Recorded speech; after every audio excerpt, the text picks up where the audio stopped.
Hey everyone, thanks for tuning in again to Podcast for Your Life. We are happy to bring you a potentially sad episode today, but the reason we're happy is because it's interesting and because we have a guest.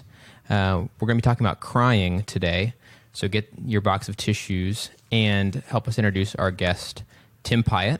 He is also our first attempt at having a remote guest on our podcast, so we'll see how that goes. And Jason's here always, of course.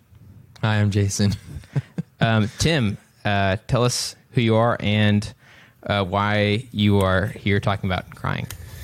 Hi, I'm Tim Pyatt. I am a sales engineer, former, I guess. I design mostly now in Byron, Illinois, which to anybody who knows anything about Illinois is, I guess, 90 minutes away from Chicago, which is the only thing in Illinois people are aware of. And I cry a good amount compared to other guys I know, so I'm glad you asked me to talk about it. Nice. Yeah, we're stoked to have you here. Your reputation for crying precedes you, and that's why we've invited him on the show today. And that's a good thing. That's not a bad thing. Like, oh my gosh, let's get this really, tearjerker of a guy on the show because it'll be funny. It's more of like, no, it's just like super interesting because, and we'll talk about this later. It seems like a lot of guys, there's a stigma around crying. So, and it wasn't like Tim's level of crying was so renowned that we saw him on the news or anything. We are connected to Tim because his fiance works with us here in Texas, and so it's not like we looked up news sources about guys who cry or anything like that. So that's how we got connected to Tim. And so we'll kick it off with the first question, Tim. What is crying? We kind of always start super high, 10,000 foot level, even when it's something very simple like crying. When I think of crying, I think the first instance that comes into my head is crying for emotional reasons. There's obviously lots of different reasons you can cry, but that's what first pops into my head. Emotional reasons, and that's not to mean one specific type of emotion. You kind of mean you're reacting in some way, but you didn't specify one emotion. I noticed. Yeah, I guess just being overwhelmed, whether that be for something positive or negative. I don't think of crying over something that's caused physical pain when I think of crying initially. Yeah. nice. Yeah, interesting distinction. Yeah. So does that mean most of your cries are emotional and almost none physical? Yeah, for the most part. I can't remember the last time I cried because I was like in physical pain for something. Wow.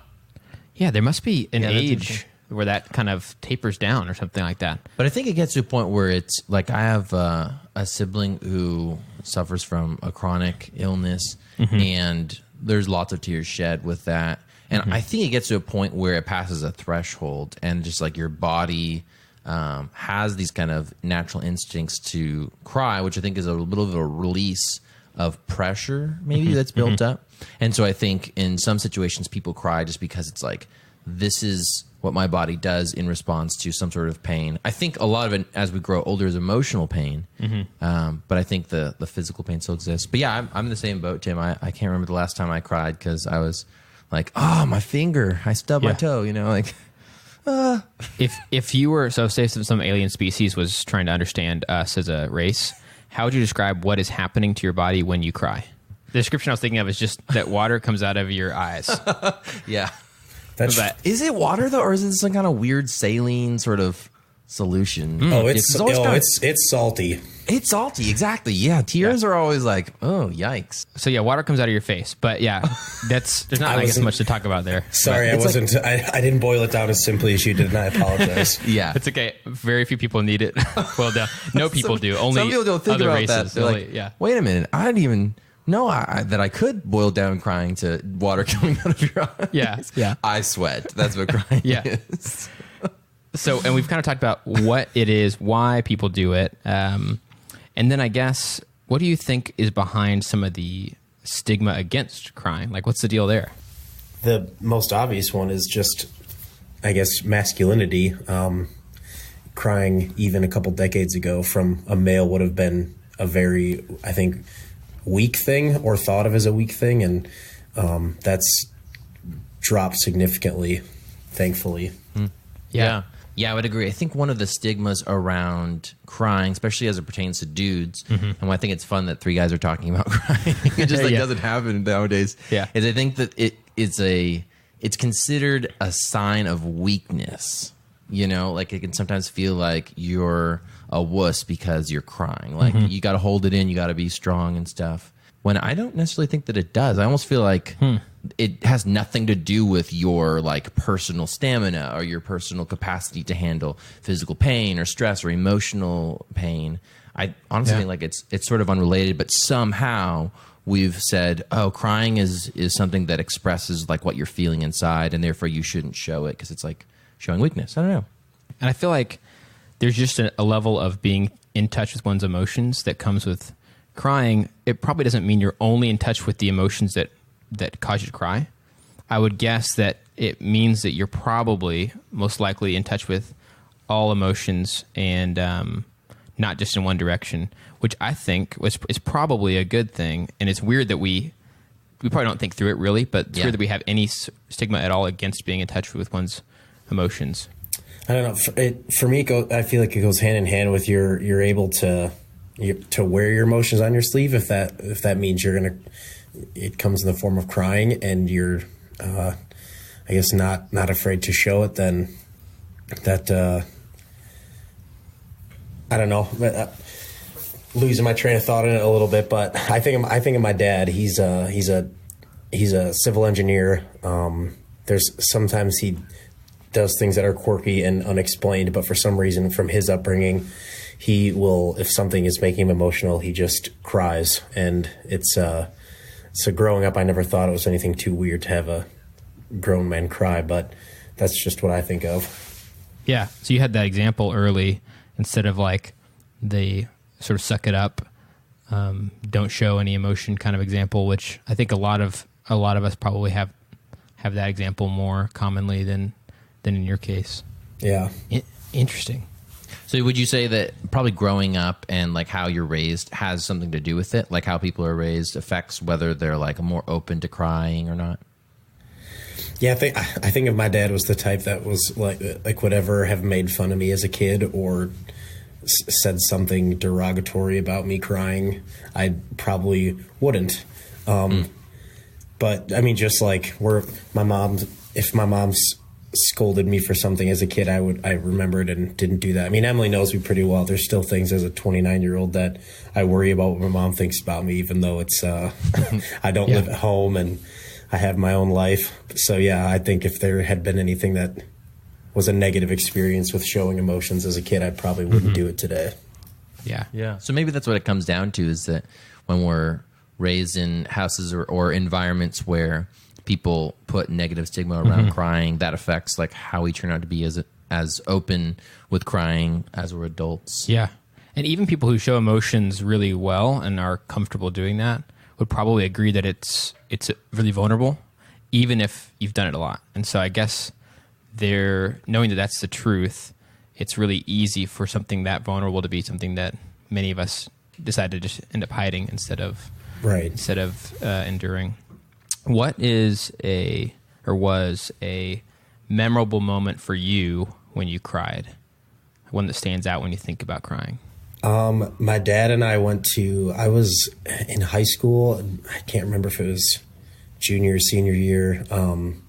I went to a church half an hour away from us was hosting a conference called Iron Sharpens Iron, and it's like a men's and young men's conference. Yeah. And there was some opportunity to go into like a class or something, and I remember just signing up for it, like just as it said something like if you're a father figure or a role model to take this class. And I'm like, well, I'm definitely not a father. I do have lots of nephews and nieces. So I'm like, well, I'll just go to it. And they kind of went like a breakdown of kind of things that made a good father. And it was a lot of like showing emotions, embracing the person you love. And I remember just being like, this is everything my dad's done my whole life. And I shared that with him afterwards, and we were in his car and he was just bawling his eyes out, and that made me cry also. Thinking about it now makes me a little emotional, but I'm keeping it in. Yeah. And I just remember just good, thanking him a lot, and both of us just kind of sobbing, and it was just pure love and joy. Oh, that's cool. Is there whenever the emotions that bring about crying are similar to what you just described, does it feel good? Are you like, does it feel good to let emotions out like that? In my case, yes. When it's something that that's just overwhelming joy, and I'm just letting go. I think for me in crying, that scenario is just not trying to pent anything up and just letting it flow out. So that definitely feels good. Mm-hmm. Nice. Yeah. That's so interesting. I mean, I would love to be as in touch with my emotions as that. And I'm not, in many other ways, I'm like, try to rage against this sort of typical masculinity, weird norms that have been handed down that kind of don't make sense. Partly not by choice, but I have noticed that the things that make me cry the most consistently are stories and movies and stuff. But many times in real life, the pressure of either being around others and that vulnerability being more difficult, I have a really hard time letting myself cry, or even if I want to, it doesn't happen exactly how I expect it would. And I think that has to do with a little bit of that, like, learned behavior and habits. But a recent time that I cried like so much was I watched the movie Into the Wild, and I knew how it was going to end actually before I even watched it, because I read the story of it once. But the spoiler alert. Yeah, I'm not going to try to go into it too far, but basically the way it ends is a beloved character that things don't go his way really, and I cried for like hours after watching it. Whoa. I don't know why. It just struck a chord that I couldn't rectify in some way, and so I remained in this state of emotion. It took a couple hours before I kind of came to. Yeah. My memorable moment is a lot more shallow than you guys is. So, growing up, obviously I cried as a kid, but one of the more memorable times I think when I started feeling the tension between do I cry, like thinking, do I cry, do I not cry, or whatever, was we were watching the animated movie Spirit, Stallion of the Cimarron. I remember that movie. And somebody dies or something, and it was sad. And I just remember like crying, and that was like the last time I could remember crying at a movie, for many years. But I feel like as I've grown older, I've grown more, hopefully grown more in touch with emotions and tried to be like a little more vulnerable in that way, because I think it's a good thing to do. So most recently, my wife, as you guys know, is pregnant, and we are going through a birthing class, and we're learning about childbirth, and it's fascinating. Well, a couple weeks ago, they played a video. It was like a PG version of like childbirth. And I was totally fine. Yeah. They don't like show anything or anything graphic really.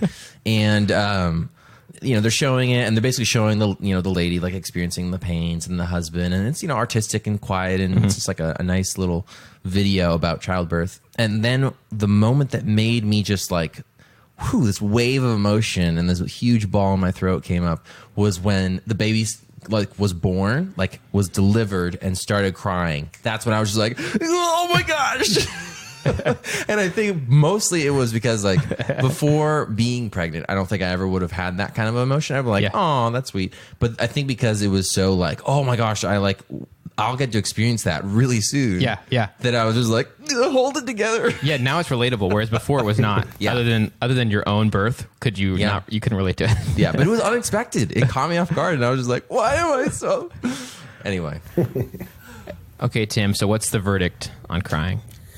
If you feel like you need to cry, just do it. Crying, season your face.